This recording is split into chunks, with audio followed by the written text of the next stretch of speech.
Mi mamá. Hijo, ¿por qué se te hacen tan difíciles las matemáticas? Mi profe. Vamos a resolver este ejercicio. Tenemos, ¿cuánto es 8 menos 1? Bueno, no sabemos cuánto es esto, ¿verdad? Entonces vamos a decir que esto es X.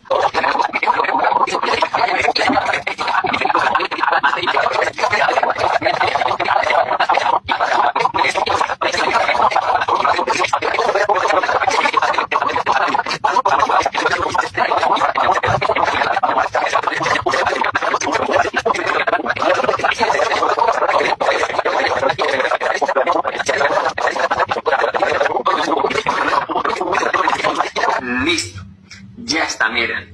Quiere decir entonces que 8 menos 1 es X y ya vimos que X vale 7, ya está. El resultado entonces de esta operación será 7. Y como pueden darse cuenta, pues complicado no era.